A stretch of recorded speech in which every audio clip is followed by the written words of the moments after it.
षष्ठाध्यायी जगन्माता यस्य चित्तात् समुत्थिता वेदानामुपकाराय तस्मै पाणिनये नमः।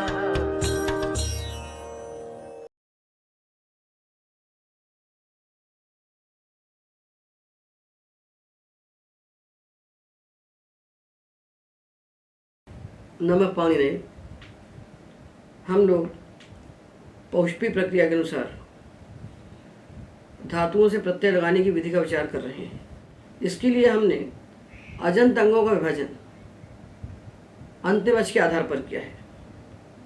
अकारांत आकारांत, इकारांत ईकारांत, उकारांत उकारांत, ऋकारांत और ईकारांत, बस।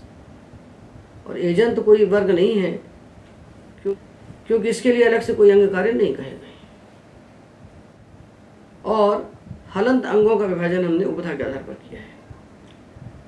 हमने नहीं किया है, वस्तुतः पाणिनि ने किया है। ये वर्ग हैं अधुपद, इदुपद, उदुपद और ऋदुपद। ये चार प्रकार के हलंत अंगों के लिए पाणिनि अंग कार्य अलग से कहते हैं। और जब प्रत्यय कित होता है तो तीन वर्ग और बनाते हैं।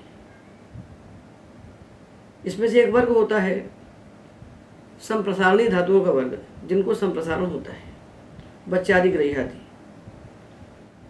दूसरा वर्ग बनाते हैं वो अनिरुद्ध धातुओं का, और तीसरा बनाते हैं अनुनासिकांत धातुओं का। तो जैसा वर्गीकरण पाणिनि ने किया है, उसी के आधार पर हमने आपको सारे अजंत धातुओं के लिए अंग कार्य बता दिए। अब हम आपको हलंत धातुओं के लिए अंग कार्य बता रहे हैं। अंग हलंत है तो उसका पहला वर्ग बनेगा अधुपद। तो अधुपद धातुओं के लिए सार्वधातुक प्रक्रिया में तो कोई सूत्र नहीं है। अधुपद धातुओं के लिए नहीं, ये तो विभाजन बना अंगों का। और प्रत्ययों का विभाजन जो हुआ है, ये कुल तीन वर्गों में हुआ है। तो हमने साधातुक प्रत्यय के तो दो हिस्से बनाए, पित और अपित। और सार्वधातुक मपित अतिदेश से सारे अपित सार्वधातुक प्रत्ययों को हमने गित मान लिया, ठीक है ना। तो दो हिस्से बन गए, पित सार्वधातुक और अपित सार्वधातुक जो कि गित है। और आर्धातुक प्रत्ययों के हमने तीन वर्ग बनाए। एक वर्ग बनाया हमने सामान्य प्रत्ययों का। सामान्य का अर्थ है जिसमें प्रत्यय को किसी भी विशेषण से विशेषित नहीं किया गया है। ना उसको कित कहा गया है, ना गित कहा गया है, ना यित कहा गया, ना नित कहा गया। उसका कोई विशेषण नहीं बताया गया। जैसे सूत्र कहता है सार्वधातुक आधातुक ओहो, तो ये कोई विशेषण नहीं है। सारे सार्वधातुक सारे आधातुक इसमें आ गए। ऐसे प्रत्ययों का एक वर्ग है जो किसी विशेषण से विशेषित नहीं किया गया है। तो पहला वर्ग है सामान्य प्रत्ययों का। इस वर्ग में कौन से प्रत्यय आएंगे जो कितगित नहीं होंगे और यितृत नहीं होंगे। तो जो कितगित नहीं होंगे और यितृत नहीं होंगे, ऐसे आधातुक प्रत्यय। और इसी वर्ग में शामिल हो जाएंगे पित सार्वधातुक प्रत्यय। तो एक वर्ग बन गया ये। इसमें कित गित यितृत से भिन्न आधातुक प्रत्यय है और पित सार्वधातुक प्रत्यय है। जो कार्य होगा कित गित यितृत से भिन्न आधातुक प्रत्यय परे होने पर, वही कार्य होगा पित सार्वधातुक प्रत्यय परे होने पर। यह सामान्य शास्त्र है। अब जो कुछ कहा जाएगा तद विशेषण कहा जाएगा, अपवाद के रूप में कहा जाएगा। सामान्य बात यही है। दूसरा वर्ग बनता है यितृत प्रत्ययों का। ये केवल आर्धातुक होते हैं, सार्वधातुक में कोई प्रत्यय यितृत नहीं होता। और तीसरा वर्ग बनता है कित गित प्रत्ययों का। इस वर्ग में कित गित आधातुक प्रत्यय आएंगे। ताक तवत उक्त्वा तेन इत्यादि आधातुक प्रत्यय कित, और यंग चंग इत्यादि आधातुक गित। इसी वर्ग में जाकर के शामिल हो जाएंगे अपित सार्वधातुक प्रत्यय, जो कि सार्वधातुक मपित अतिदेश से गित हो गए। तो इस वर्ग में कित गित आर्धातु और अपित सार्वधातु। जो कार्य होगा गित आर्धातु प्रत्यय परे होने पर वही कार्य होगा अपित सार्वधातु प्रत्यय परे होने पर। तो ये पाणिनि का वैशिष्ट्य है कि लंबा प्रस्ताव नहीं करते, फैलाते नहीं हैं, उसे कोड़ते हैं, छोटे से छोटे से छोटे से छोटा करते चले जाते हैं। तो सब प्रत्ययों का जो विस्तार उन्होंने बताया उन सबको उठा के 3 हिस्से में बांट दिया। 3 वर्ग बन गए। एक सामान्य वर्ग कित गित युतुल से भिन्न आर्धातु प्रत्यय और पित सार्वधातु प्रत्यय, इनके लिए जो कार्य होंगे समान होंगे। दूसरा वर्ग बना युतुलित आर्धातु प्रत्ययों का, और तीसरा बन गया कित गित आर्धातु प्रत्यय, और उसी वर्ग में शामिल हो जाएंगे अपित सार्वधातु प्रत्यय। तो किसी भी अंग को लेकर यदि हमने 3 विचार कर लिए तो समझिए विचार पूरा हो गया। तो हम सबसे पहले अदुपद अंगों की बात करते हैं। अंग अदुपद है, तो अंग अदुपद है तो सार्वधातु प्रत्यय परे होने पर इसके लिए सामान्य वर्ग में कोई कार्य नहीं कहा गया है, और जो विशेष कहा गया है गित प्रत्यय में उसको हम उसी प्रसंग में बताएंगे। तो अदुपद की चर्चा हम सामान्य वर्ग में नहीं कर रहे हैं। और युतलित प्रत्यय परे होने पर अदुपद अंगों के लिए एक सूत्र पढ़िए, अतुपधाया। उपधा की अत को वृद्धि होती है युतलित प्रत्यय परे होने पर। जैसे धातु है पठ, इससे लगाया अनुकूल, नकार की संज्ञा की तोड़ित हो गया, और जो वो बचा इसके स्थान पर युवा नकार से अकादेश हो गया, नकार लकार की संज्ञा हो गई। तो पठ है और अक है, क्योंकि उनोल के स्थान पर है। अतुपधाया से इसको उपधा को वृद्धि हो जाएगी। उपधाय ने अलोन्त्यात पूर्व उपधा। तो पठ पाठ कहा, वदवाद कहा, वचवाच कहा, चल चाल कहा, ये बन जाएंगे। एक ही सूत्र पढ़ना है हमको भी सामान्य। अब युतलित प्रत्ययों के लिए जो विशेष सूत्र आएंगे, मिताम ह्रस्व च्यूनम रो दीर्घोन्तरस्याम इत्यादि, उनको हम तत्त प्रत्ययों के प्रसंग पढ़ेंगे। अभी हम लोग सामान्य अंगकार की चर्चा कर रहे हैं कि अंगकार में प्रवेश करने के पहले हमारी दृष्टि में क्या क्या दिखना चाहिए। हमको अंग दिखना चाहिए, अजंत अंग में हमको अंतिम अच दिखना चाहिए, हलंत अंगों में हमको उपधा दिखना चाहिए। इतना हमारी दृष्टि का विकास हो जाए। और प्रत्यय में हमको ये 3 हिस्से दिखना चाहिए। जब हमको अंग सही दिखेगा, प्रत्यय सही दिखेगा, तो अंग कार्य अपने आप आकर वहाँ खड़ा हो जाएगा, आपके बिना बुलाए अपने आप प्रकट हो जाएगा बुद्धि में। ये पाणिनि का जादू है, इसको समझना चाहिए। और नहीं तो रखते रहिए। कौमुदी पढ़ने वाला विद्यार्थी जिंदगी भर रखता है। अब ये तो भाग्य की बात है, कौमुदी का भाग्य है कि स्थापित हो गई। वो दूसरी निकल आई लघु कौमुदी, उसको पढ़ने से आर पार कुछ आता ही नहीं है। पर यही ग्रंथ पाठ्यक्रम में रखे जाते हैं, यही पढ़े जाते हैं, यही पढ़ाए जाते हैं। उससे जो तांडव पैदा हुआ है बुद्धिहीनता का पूरे देश में, वो सबको दिखाई पड़ रहा है, पर कोई चिंता करने वाला नहीं है। तो ये बात हो गई अदुपद अंगों की। अब हम मुख्य वर्ग लेते हैं इदुपद, उदुपद, ऋदुपद जो अंग हैं। ऐसे अंग जिनकी उपधा में छोटा ई है, लघु ई, जैसे भिद, छिद, खिद, चित,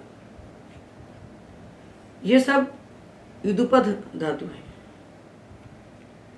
दूसरा वर्ग है उदुपद, जिनकी उपधा में लघु ऊ है, छोटा ऊ, जैसे बुध, शुद्ध, क्रुध, कुप, ये उदुपद है।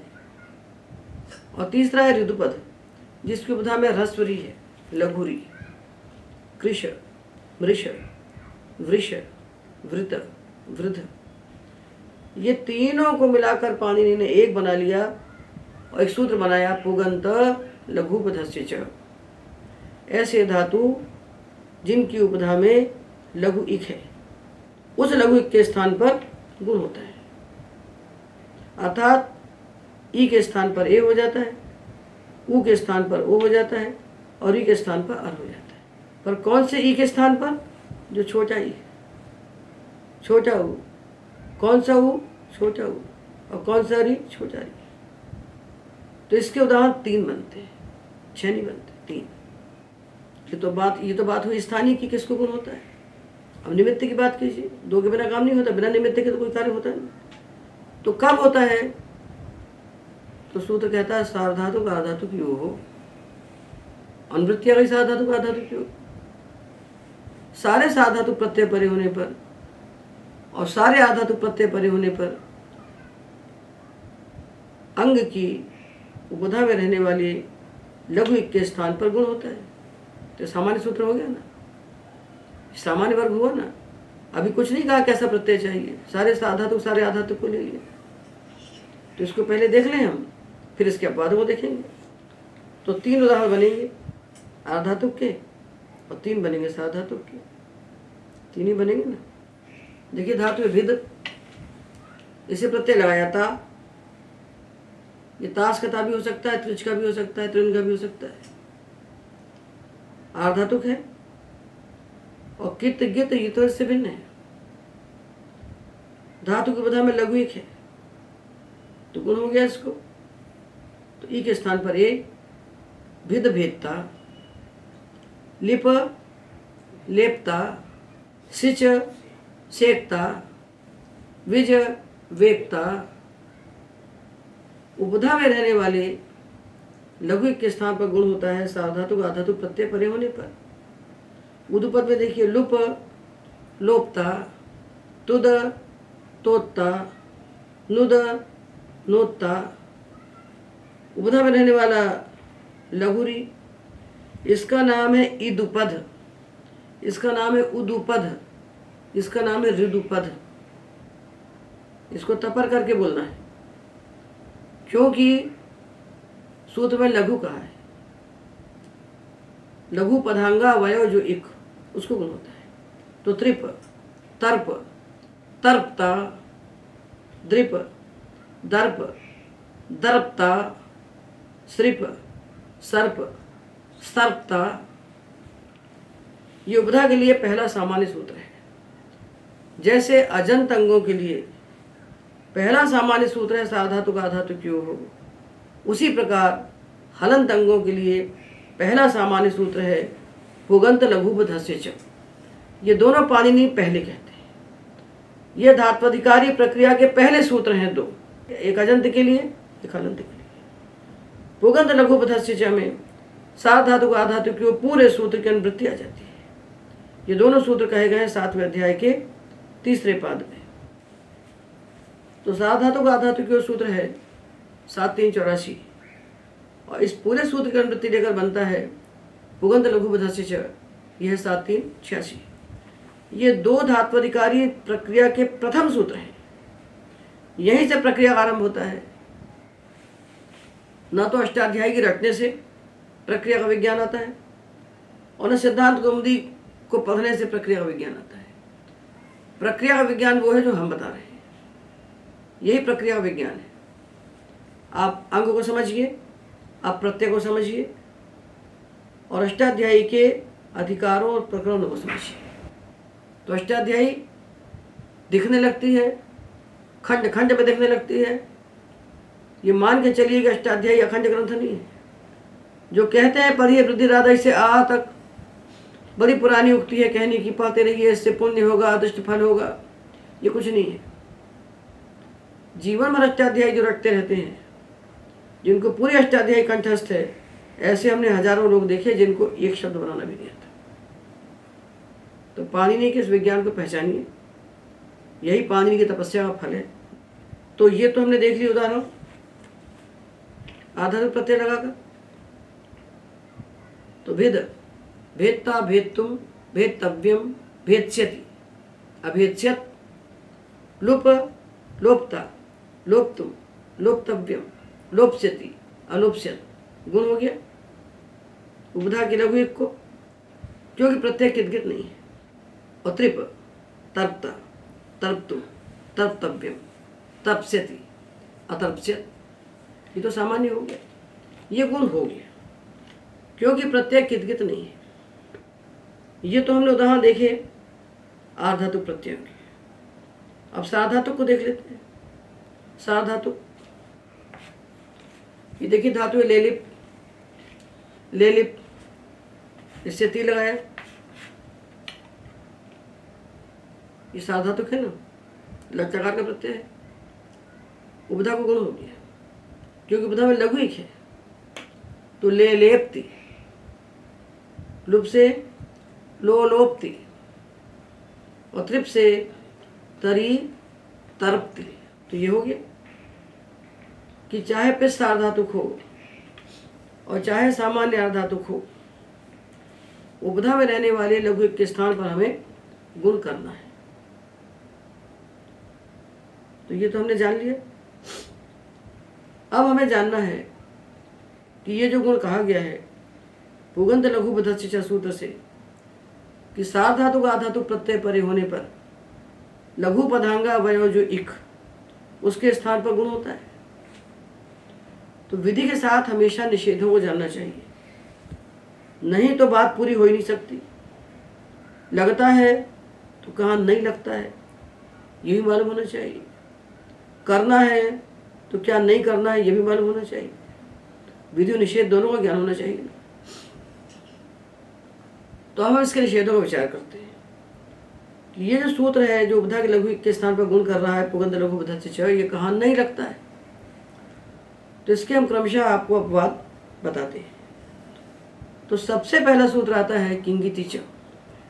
जहाँ जहाँ निषेध किया जाएगा वहीं वहीं नहीं लगेगा, अपनी अकल से नहीं रोकना है।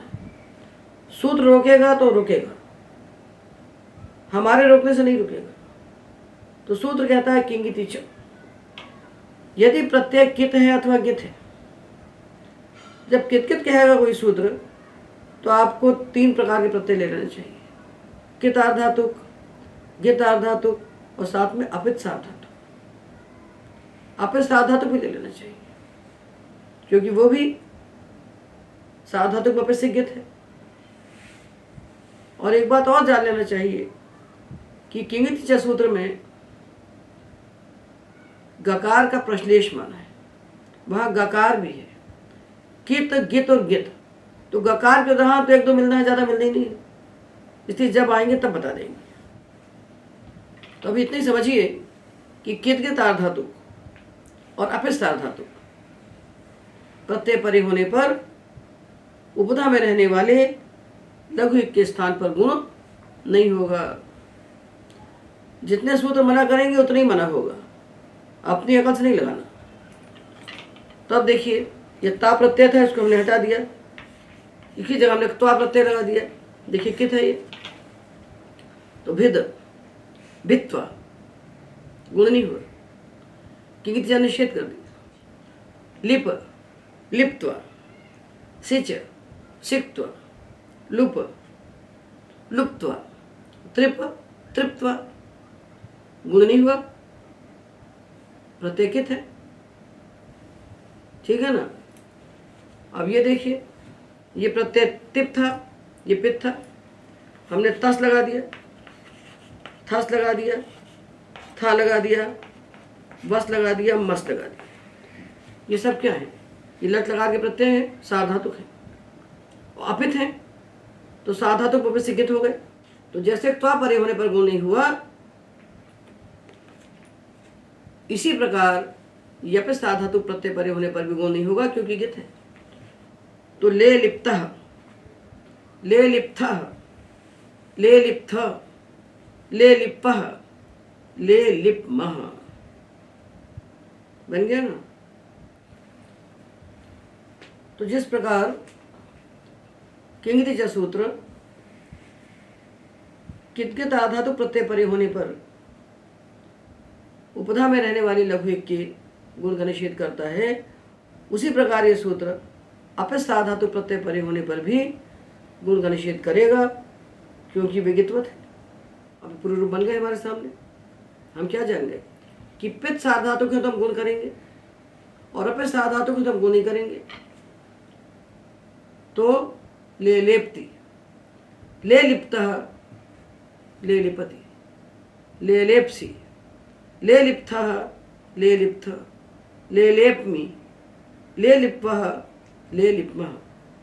30 ईमी में हमने गुण किया, तिप सिप मिप में 6 प्रत्यय में गुण नहीं किया। लोलोप्ति, लोलोप्सि, लोलोप्मि, लोलुप्तः, लोलुप्थः, लोलुप्थ, अपित में गुण नहीं होगा। तरी तर्पति, तरी तर्पसी, तरी तर्पमी, तिप से पे में गुण हो गया। और तरी तृप्तः, तरी तृप्तः, तरी तृप्त गुण नहीं होगा। ये बात तो स्पष्ट हो गई ना कि उपधा में रहने वाले लघु एक के स्थान पर हम गुण करेंगे, और ये गुण कब करेंगे और कब नहीं करेंगे ये हम जान गए। ये गुण हम कब करेंगे? जब प्रत्यय पिष्ट आर्धातुक होगा या किदगित से भिन्न आर्धातुक होगा। कब नहीं करेंगे? जब प्रत्यय अपिष्ट आर्धातुक होगा या किदगित आर्धातुक होगा। यहाँ युतनित का कोई लेना देना नहीं है, क्योंकि युतनित के लिए कुछ कहा नहीं गया। सार्धातुक आर्धातुक योग को तो बांधने के लिए अचोनित आता है, और उपधा के गुण को बांधने के लिए कोई युतनित प्रत्यय आता नहीं।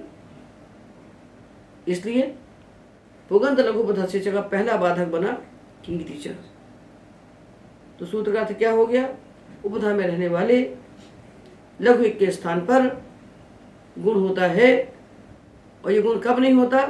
किदगित प्रत्यय परे होने पर नहीं होता। तो किदगित से भिन्न आधातुक प्रत्यय परे होने पर उपधा में रहने वाले लघु एक के स्थान पर गुण होता है। ये सूत्र का अर्थ बन गया। सूत्र जितना कहता है हमको उतना ही चलना है। एक सुई बराबर भी हमको सूत्र की आज्ञा से बाहर नहीं चलना है। तो सूत्र कह रहा है उपधा में रहने वाले लघु एक को गुण करना है। तो यदि धातु की उपधा में दीर्घ एक है तो गुण नहीं होगा, तो गुण नहीं होगा। जैसे धातु है शूष, चूष, शीक, चीक, इनकी उपधा में एक तो है पर लघु नहीं है। तो ये धातु पुगंत लघु उपधा का विषय नहीं बनेगी, इनको गुण नहीं होगा। तो इनके बाद जब शप आएगा जो पिष्ट सार्वधातुक है तो भी इनको गुण नहीं होगा। तो चूषति, शूषति, शीकते ये बन जाएंगे। तो उपधा में रहने वाले लघु के स्थान पर गुण होगा। उपधा में यदि दीर्घ एक है तो गुण नहीं होगा। ये गुण कब होगा? जब प्रत्यय पिष्ट सार्वधातुक होगा या किदगित से भिन्न आर्धातुक होगा। युतनित का इससे कोई प्रयोजन नहीं है, क्योंकि युतनित प्रत्यय परे होने पर उपधा के गुण को नहीं रोका किसी ने। तो ये तृणित प्रत्यय परे होने पर भी उपधा के लघु को गुण ही होगा। ठीक है ना? ये धातु है गुपद, लिख, बुध और कृष प्रत्यणित है मूल। ठीक है ना? तो पुगंत लघु उपधा शिक्षा तो कहता है कि सारे साधातु आधातु प्रत्यय परे होने पर उपधा के लघु को गुण करो। तो प्राप्त है यहाँ, रोका किसी ने नहीं, क्योंकि रोकने वाला है किंगिति च एक, दूसरा तो भी आया नहीं, तो गुण हो जाएगा।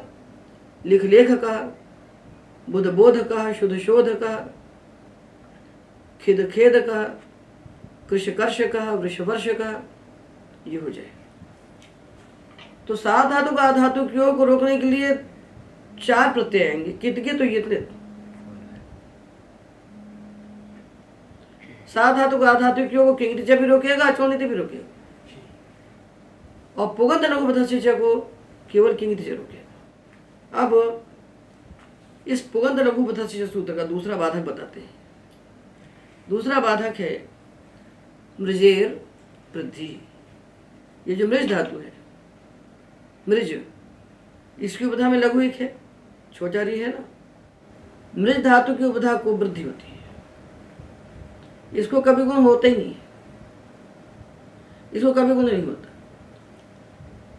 तो मृज धातु से हमने लगाया प्रत्यय अनियर, तो उपधा को वृद्धि हो गई। मार्जनीयम, और ये तो लगाया अन, तो मार्जनम, मार्जनीयम, मार्जनम, मार्ष्टा, मार्ष्टुम, मार्ष्टव्यम, वृद्धि हुई। इडागम हुआ तब भी वृद्धि होगी। मार्जिता, मार्जितुम, मार्जितव्यम। मृज की उपधा को कभी गुण नहीं होता, वृद्धि होती है और वृद्धि नहीं होती है, गुण नहीं होता। तो वृद्धि हो गई, और प्रत्यय किदगित है, प्रत्यय किदगित है, तब उपधा के लघु एक को न तो गुण होगा न वृद्धि होगी। तो किंगिति च सूत्र कितने सूत्रों को बांधता है? किंग च सूत्र को रखा है एको गुण वृद्धि के बाद, तो इका को लेता है, तो इक के स्थान पर जितने गुण वृद्धि कार्य कहे गए हैं उनको रोक देगा। तो किंग च सूत्र 3 सूत्रों को बांधता है, साधातु का धातु क्यों, पुगंत लघु बुधस्य च और मृजेर वृद्धि।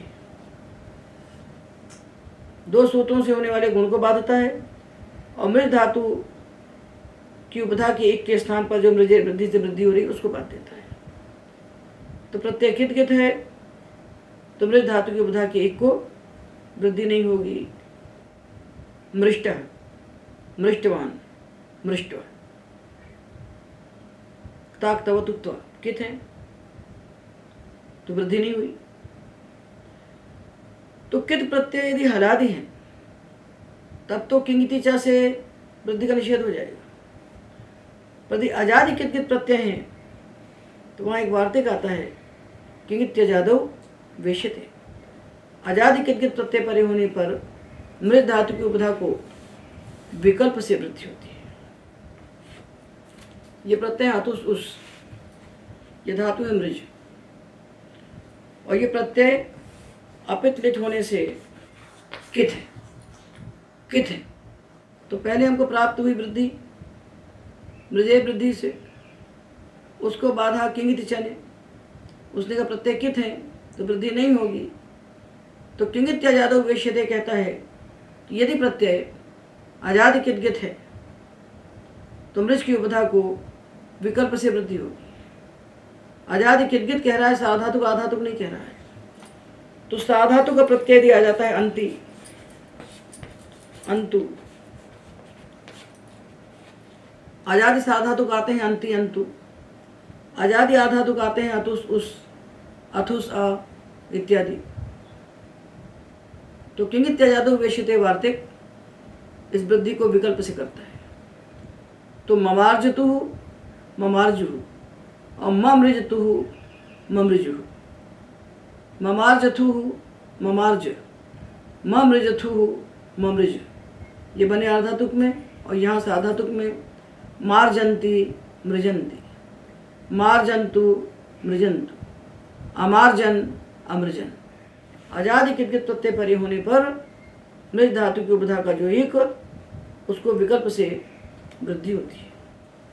तो पुगंध लघु उपधा से चले, उपधा के लघु के स्थान पर गुण का, उसको बाधा मृजे वृद्धि ने, उसको बाधा किंगिति च ने, और किंगिति च को बाधा किंगित्य जादव वेश्यते ने। अब आएगा धातु गुहु, गुह धातु, गुहु संवरणे। इसके लिए सूत्र है उद उपधा या गोहा। गुहु धातु की जो उपधा, इसका जो उ, इसके स्थान पर ऊत आदेश होता है, इसको दीर्घ हो जाता है, इसको दीर्घ उ हो जाता है। कब होता है? अजी, आजादी प्रत्यय परे होने पर होता है। तो कैसा आजादी चाहिए? तो सूत्र में कहा गोहा, गुहा नहीं कहा, गोहा कहा। तो गोहा जो कहा वो इस बात का संकेत करता है कि जब गुह धातु की उपधा को गुण होने वाला है और प्रत्यय आजादी है, ये गुण निमित्तक आजादी प्रत्यय है, तो उसके परे होने पर गुहु धातु की उपधा को ऊत आदेश होता है। और गुण नहीं होने वाला है तो ऊत आदेश नहीं होगा। तो यहाँ हमने दोनों दे दिया आपको, दोनों एक साथ मिल जाएंगे। यह नल प्रत्यपित है, इसके परे होने पर इसकी उपधा को पुगंत लघु उपधस्य से गुण प्राप्त है। तो नल परे होने पर गुहु धातु की उपधा के ऊ को पुगंत लघु उपधस्य सूत्र से गुण प्राप्त है। नल प्रत्यय आजादी है। अब तो इसके परे होने पर, इसके परे होने पर गुह की उपधा को ऊत हो गया, जुगूह, जुगूह ये बन गया। पर अतुसुस जो प्रत्यय आए हैं ये असंयोगालित कित सूत्र से कित है। जब कित हो गए तो किंगिति च ने पुगंध लघु उपधस्य से होने वाले गुण को रोक दिया। तो अब ये प्रत्यय गुण के निमित्त नहीं रह गए, आजादी हैं पर गुण निमित्तक नहीं है। ये भी आजादी है, ये भी आजादी है, पर अनल के लगने पर ऊत होगा, अतुसुस के लगने पर ऊत नहीं होगा। ये ध्यान रखना है उदुब्धा या गुहा में। गुण निमित्तक आजादी प्रत्यय परे होने पर गुहु धातु के उपधा को उत आदेश होता है। गुण निमित्तक होना चाहिए, आजादी होना चाहिए। तो जुगुह, जुगुहतुः, जुगुहु, जुगुहिथ, जुगुहथुः, जुगुह। जहाँ गुण होने वाला, थल में गुण होने वाला है तो वहाँ उत होगा, नल में गुण होने वाला है तो वहाँ उत होगा। अतुसुस अथुसा में गुण होने वाला नहीं है तो वहाँ उत भी नहीं होगा। अब हमें देखना है कि इस पुगंत लघुपथ सिचक के कितने बाधक हैं। तो हमने पहले देखा मृजय वृद्धि, दूसरा देखा उदुब्धा या गोहा। अब हम तीसरा देखते हैं रिदशोंगी गुणा। सूत्र है 7-4-16। तो ऋकारांत धातु की बात तो हमने ऋकारांत में कह दी। अब हम कह रहे हैं दृश्य धातु की बात कि धातु दृश्य है, दृश्य ऋदुपद है, इससे लुंग लकार प्रत्यय होगा अंग, अंग प्रत्यय आधातु खर्गित है। इसके परे होने पर पुगंत लघुपथ सिचक का बाधक प्राप्त होगा किंग। गुण को रोकेगा, रोकेगा तो आदर्शत बनेगा नहीं। तो सूत्र बनाया रिदृशोंगी गुणा। अंग परे होने पर ऋकारांत धातुओं को दृश्य धातु गुण होता है। तो ऋकारांत से हमने बनाया असरत, अजरत, और दृश्य से बनेगा अदर्शत। ये बात हो गई। इसके बाद उपधा के लिए जो कार्य कहे गए हैं, मिताम ह्रस्व इत्यादि, शिव नमुलो दीर्घों तरस्याम इत्यादि, ये विशिष्ट प्रत्ययों के लिए कहे गए हैं। तो तत्त प्रत्यय के प्रसंग में उन सूत्रों का व्याख्यान हम करेंगे। हम उपधा में होने वाले अंग कार्यों का विचार कर रहे हैं। तो हमने अदुपद, इदुपद, उदुपद और ऋदुपद धातुओं के लिए होने वाले सामान्य अंग कार्यों का विचार कर लिया और तद विशेषण जो कार्य कहे गए उनका विचार कर लिया। अब हम विचार करते हैं उन धातुओं का जो अनिदित है। अनिदित, इसको बहुत सावधानी से हम पहचानें। तो देखिए, हम जानते हैं इदित, जब धातु में इकार की संज्ञा होती है तो धातु इदित कहलाता है। जैसे वदी, छदी, क्रदी, चदी, अकी, अघी, लघी, यहाँ इकार की संज्ञा होती है। इन धातुओं को हम कहते हैं इदित। इकार की जब संज्ञा हो जाती है तो ऐसे धातुओं में हम इदितो नुम धातुओं से नुम का आगम करके बनाते हैं वदी, वंद, वंदते, क्रदि, क्रंद, क्रंदति, लघी, लंघ, लंघते, नुमागम करते हैं। पर इससे ये नहीं समझना चाहिए कि कोई पूछे आपसे कि धातु में इकार की संज्ञा क्यों होती है, तो आपको ये नहीं बोलना चाहिए कि नुमागम करने के लिए होती है। क्योंकि यदि नुमागम करना होता पाणिनि को तो पाणिनि वंद ही धातु बना देते। वंद, क्रंद, लंघ धातु बना सकते थे, धातु तो उन्होंने बनाए हैं। तो उल्टा क्यों घुमाते हमको भाई कि इकार की संज्ञा करो, फिर उसका लोप करो, उसके बाद नुमागम करो। ये द्राविड़ प्राणायाम करने की क्या आवश्यकता थी? तो ये समझना कि इदित करण का फल नुमागम है, ये बहुत बड़ी भूल है। इदित करण का फल नुमागम नहीं है। तो इदित करण का क्या फल है? इदित करण का ये फल है कि जो धातु इदित नहीं है उनको हम समझ लें कि वो अनिदित है। जो इदित नहीं है, जहाँ इकार की संज्ञा नहीं होती है धातु पाठ में, वो सारे धातु अनिदित है, वो सब अनिदित है। उन अनिदित धातुओं में जो हलंत है, उनकी उपधा में जो नकार, उसका हमें लोप करना है। ये कब करना है? किद्गित प्रत्यय परि होने। तो देखिए, भगवान पाणिनि ने धातु पाठ में 47 धातु ऐसे पढ़े हैं जिनकी उपधा में उन्होंने नकार पढ़ा है। वदि का नकार हम लगाते हैं, वदि में इकार की संज्ञा करके नकार हम लगाते हैं, वंदते बनाते हैं। कृदि में इकार की संज्ञा करके नकार हम लगाते हैं, क्रंदति बनाते हैं। पर 47 धातु उन्होंने ऐसे पढ़े हैं धातु पाठ में जहां उन्होंने ही नकार पढ़ा है उपधा में, जैसे मंथ, श्रंथ, ग्रंथ, स्वंज, संज, रंज, भंज, ऐसे 47 धातु उन्होंने पढ़े हैं, वहां उन्होंने नकार को लगाया है। तो आप सोचिए कि कहीं तो नकार खुद लगा के देते हैं और कभी हमसे कहते हैं कि तुम नकार लगा लो, तो दो वर्ग हो गई ना। कहीं पाणिनि नकार लगा के देते हैं उपधा में और कहीं नकार हम लगाते हैं नुमागम करके। तो दो कार्य उनकी बुद्धि में है ना, वो दो प्रकार के कार्य करना चाह रहे हैं, इसलिए उन्होंने दो हिस्से बना दिए। तो ऐसा उन्होंने क्यों किया? इसलिए किया कि वो चाहते हैं कि ये जो धातु अनिदित है, वदि वंद ये इदित है और मंथ ये अनिदित है। इसमें इकार की संज्ञा करके नुमागम उन्होंने नहीं किया है। ये मंथ तो पाणिनि ने लिख के दिया, मंथ, श्रंथ, ग्रंथ में जो उपधा में ना सुनाई पड़ रहा है, ये तो भगवान पाणिनि ने लगा के हमको दिया धातु पाठ में। तो ये अनिदित धातुओं की उपधा का नकार है। और वंद, क्रंद, चंद में जो नकार है, ये हमने इदितोनुम धातुओं से लाकर के बैठाया है। तो जिनकी उपधा में ना है, ऐसे धातुओं को सावधानी से देखिए। और किनको देखिए? जो कम है। और कम कौन से हैं? अनिदित। ज्यादा है इदित, उनको मत देखिए। तो हम आपको दिखा रहे हैं 47 धातु ऐसे जिनकी उपधा में पाणिनि ने नकार को लगा के हमें दिया है। उस नकार का वे चाहते हैं कि लोप हो जाए, तो लगाया क्यों है? जब लोप हो जाए तो कहते हैं किंगिति। किदकित प्रत्यय परे होगा तो इस ना का लोप होगा, प्रत्यय किदकित नहीं होगा तो ना का लोप नहीं होगा। तो सूत्र है अनिदिताम हल उपधाया किंगिति। ये सूत्र है 6-4-24। पहले इसको हम समझ लें, फिर इसकी बातें विशिष्ट बातें बता देंगे।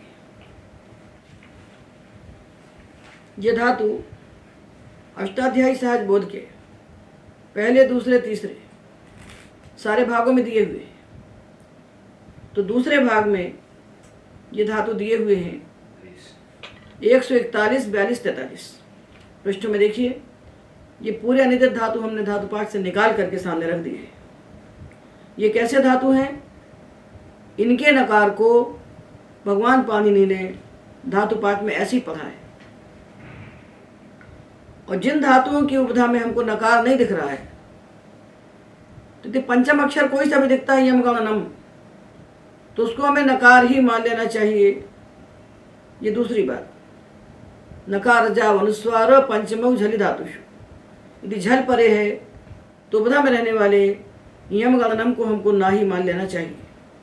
वास्तव में पाणिनि को ऐसा ही धातु पाठ बनाना था, पर जिसने भी किया है उन्होंने किया है, परवर्ती लोगों ने किया, हम नहीं जानते, कि वहां अनुस्वार करके परसवर्ण कर दिया।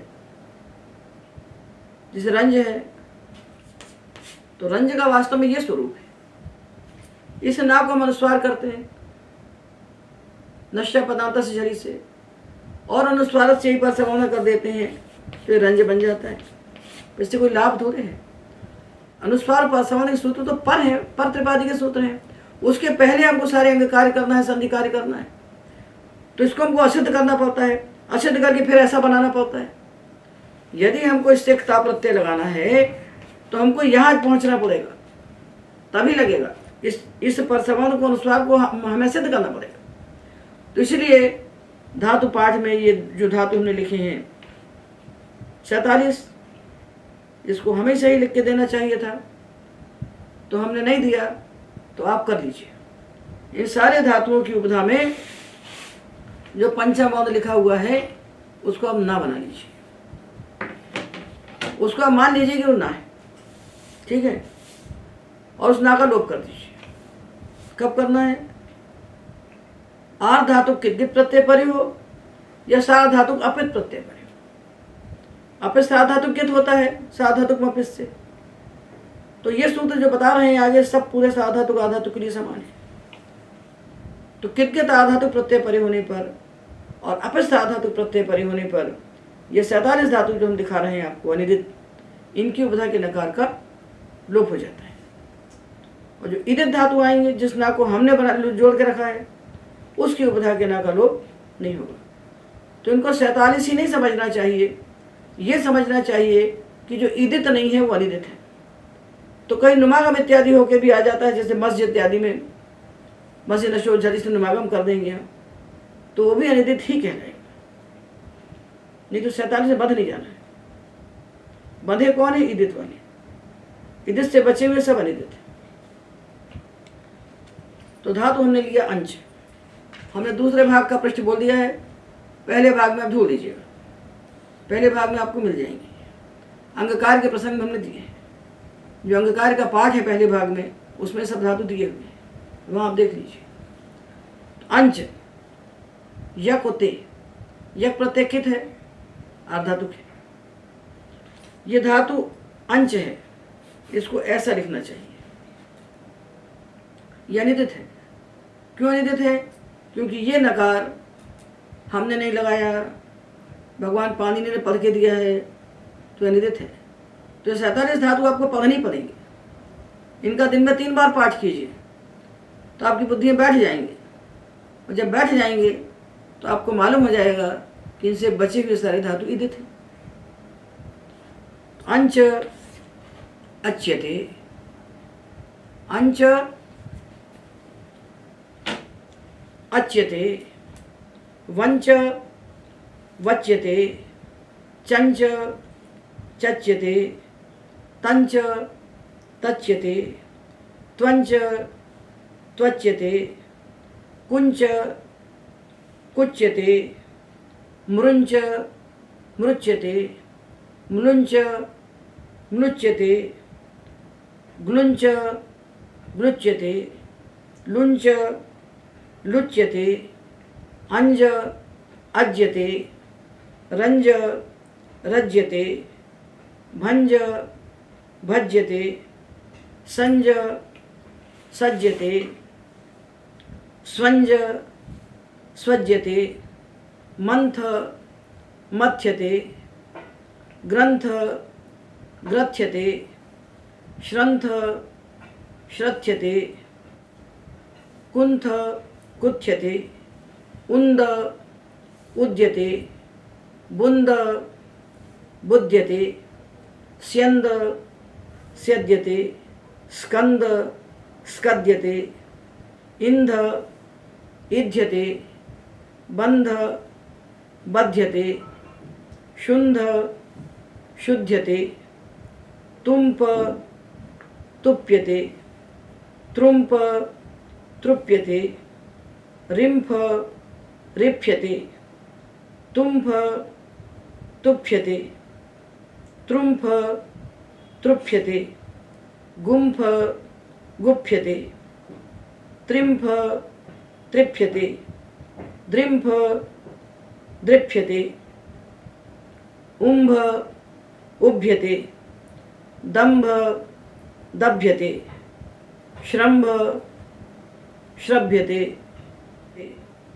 श्रिंभ सृभ्यते, शुंभ शुभ्यते, भ्रंश भ्रश्यते, दंश दश्यते, शंस शस्यते, स्रंस स्रस्यते, भ्रंस भ्रस्यते, ध्वंस ध्वस्यते, त्रिम्ह त्रिह्यते। ये 47 धातु ने पढ़ के दिखा दिया, पूरे धातु पाठ से निकाल करके इस सूत्र के उदाहरण रूप में हमने आपको दे दिए। पर इसके अलावा भी कोई धातु जब मिलेंगे हमको, जैसे मस्य धातु आएगा उसको नुमागम हो जाएगा, तो वो भी इदित न होने से अनिदित कहलाएगा। तो मग्न मस्य धातु से हम ता प्रत्यय करेंगे, नुमागम करेंगे, उपधा में बैठ गया करके अनिदित तो कहलाए ना, उसके ना का भी हम लोप कर देंगे। इसलिए संख्या से बंधे हुए इदित, जहाँ एकार की संज्ञा नहीं हुई है वो सब के सब अनिदित है। अनिदित होना चाहिए, हलंत होना चाहिए। लेकिन हमने नी धातु लिया और कह दिया नी धातु तो इदित नहीं है, तो अनिदित है, और इसकी उपधा में ना है तो इसका लोप कर दो, तो नहीं कर सकते। तो ये हम जान गए। और दूसरी बात हम ये जान गए कि 47 धातु की उपधा में जो हमको यम गगनम दिख रहे हैं वो सब ना ही है, क्योंकि इनको ना बनाए बिना आप आगे चल नहीं सकते। अंज के यहाँ को जब तक आप ना नहीं बनाएंगे तो लोग कैसे करेंगे?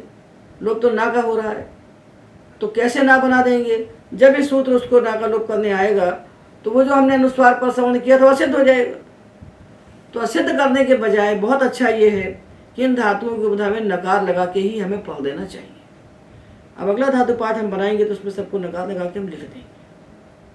पर अब इस बात को जान लीजिए कि सब नोपद धातु कहलाते हैं। इनका नाम है नोपद, जिनकी उपधा में नकार है। इन नोपद धातुओं के नकार का लोप होता है कित के तार धातु प्रत्यय परे होने पर और अपित सार धातु प्रत्यय परे होने पर। तो कित के तार धातु तो हमने देख लिए, ये कित आर धातु देखा हमने। अब कित आर धातु देख लीजिए 2-4 उदाहरण। जैसे तंच धातु है, तंच से हमने लगाया यंग, ये धातु हमने लिया तंच, इसे यंग लगाया, ये गित है आर धातु है, धातु अनिदित है, उपधा के ना का लोप हो गया तो तच बन गया। तच तच ता तच्चित है, त्वंच त्वच ता त्वचित है, रंज रंज ना का लोप किया तो रज रारज्यत है। ये जो सारे धातु हैं ये सब अनिदित है। तो जैसे कित प्रत्यय परे होने पर हमने इनकी उपधा के नकार का लोप किया है, ऐसे गित प्रत्यय परे होने पर भी इनकी उपधा के नकार का लोप हो जाएगा। ये तो बात हो गई आधातुक कित कित की। अब सार्वधातुक तो कित होता नहीं है, सार्वधातुक होता है कित। तो अपने सार्वधातुक प्रत्यय परे होने पर भी इनकी उपधा के नकार का इसी प्रकार हम इसी सूत्र से लोप करेंगे, अनिद्राम अनुपधाया किंगरी से। देखिए मामंथ, मामंथ मंथ धातु है और प्रत्यय तस है, अति है, या फिर सार्वधातुक होने से गित है, तो ना का लोप हो गया। मामत्तः मामथति, जब तिप प्रत्यय आएगा तो पित है, यहाँ लोप नहीं होगा। मामंती मामंती मामंथीति मामत्तः मामथति। तो तुम धातु है, तो तुमति, और अपित आया तो तुप्तः तो तुपति। गुम्फ, जो गुम्फ, जो गुम्ति, जो गुप्तः, जो गुफति, जो गुप्तः, जो गुफति। इन अनिदित धातुओं की उपधा में रहने वाले नकार का लोप हो जाएगा कित गित प्रत्यय परे होने पर। तो सार धातु अपित, आर धातु कित कित, ये दोनों इसके उदाहरण बनेंगे। यहाँ ये सावधानी रखना चाहिए कि ये जो दो धातु हैं कृंच और हम, ये अनिदित नहीं है, ये अनिदित नहीं है। तो ये कृंच तो भाष्य के प्रमाण से हो जाएगा, और जो हम है इसका मकार झल नहीं है, इसलिए ये है मोपद। इसकी उपधा में मकार है, इसकी उपधा में यकार है। तो कृंच योपद है और हम मोपद है, और बाकी 47 हमने जो पढ़े हैं वो नोपद है। नोपद धातुओं के नकार का हमें लोप करना है, इन दोनों के नकार का लोप हमें नहीं करना है। तो हमने यक प्रत्यय लगाया, इसी प्रकार आएगा क्ता तव तुक्त्वा भ्रंश भ्रष्ट, भ्रंश भ्रष्ट, स्रंस स्रस्त, ध्वंस ध्वस्त। ये एक तरफ धातु में ना को लगा दिया उपधा में, और एक तरफ प्रत्यय में लगा दिया अनुबंध। धातु की उपधा में लगाया ना और प्रत्यय में लगा दिया अनुबंध कित कित, तो हमें सीधा दिखने लगा सपाट कि प्रत्यय कित कित है, धातु नोपद है, अनिदित है, तो इसकी उपधा के नकार का हमें लोप कर देना है। ठीक है ना। उपधा के लिए हमें 2 सूत्र और पढ़ना चाहिए। सामान्य कार्य हम कर रहे हैं कित कित परे होने पर, तो 2 सूत्रों का विज्ञान हमें और होना चाहिए। एक सूत्र है शास इदं हलो हो। शास धातु की उपधा को इत आदेश होता है। कब होता है? अंग परे होने पर और हलादि किट प्रत्यय परे होने पर। ये शास धातु है। वक्ता प्रत्यय प्रकार की संज्ञा हो गई तो कित हो गया। इसकी उपधा में जो आ है इसके स्थान पर ई आदेश हो जाएगा। तो शिस वत्ता, इस सा को हो जाएगा मूर्धन्य श। किससे होगा? शास वसी खसी नांचा, सूत्र से इसको मूर्धन्य होगा। और जब मूर्धन्य हो जाएगा तो ता को इष्टनाष्टु से इष्टुत्व हो जाएगा। शिष्ट, शिष्टवान, ये बात हो गई आर्धातु प्रत्यय की। जब साधातु प्रत्यय लगाएंगे शास धातु से, तस, लट लकार का प्रथम पुरुष द्विवचन का प्रत्यय तस, तस थस था, तब भी यही होगा। शास से दंग हलो से इसको इत होगा तो शिष्ट, शिष्ठ, शिष्ठ। हलादि कित में होगा, आजादी कित में नहीं होगा। तो जब भी हम कित की बात करें तो आर्धातु कित के साथ अपिस सार्वधातु को भी हम ले लें, क्योंकि अपिस सार्वधातु प्रत्यय सार्वधातुक में अपिस से कित होते हैं। तो अलग अलग सूत्र नहीं कहते पड़ेंगे। जो कार्य होगा गित आर्धातु प्रत्यय परे होने पर, वही कार्य हो जाएगा अपिस सार्वधातु प्रत्यय परे होने पर। तो तस थस था ये सार्वधातुक है, किंतु गित है, हलादि है। अक्ताक तवतुक्त्वा ये कित है, हलादि पर आर्धातुक है। दोनों में लगेगा सूत्र जाकर। शासिदंग हलवा, शिष्ट है शिष्टवान, शिष्ट शिष्ट शिष्ट, शिष्य शिष्म। और अगला सूत्र है घस और भस धातुओं के लिए। ये दोनों वैदिक प्रयोगों के लिए हैं। ये छांदस, सूत्र ही छांदस है। घस भस और हलीच। घस धातु और भस धातु की उपधा का लोप होता है। ये कब होता है? आजादी कित प्रत्यय परे होने पर और हरादि कित प्रत्यय परे होने पर। मतलब सारे कित प्रत्यय परे होने पर घस और भस की उपधा का लोप होता है। घस धातु से हमने तिल लगाया, ये कित है, आर्धातुक है, हलादि है। इसकी उपधा का लोप हो गया तो घास थी। तो जब उपधा का लोप हो गया तो झलो झली से सा का लोप हो जाएगा। झलो झली से सा का लोप हो जाएगा। झल से उत्तर सकार का लोप होता है झल परे होने। ये झल है, ये झल है, सकार का लोप हो गया। जब सकार का लोप हो गया तो ये घा है, झश, इसके बाद ता है, इसको झशस तथोधोधा से धा हो गया।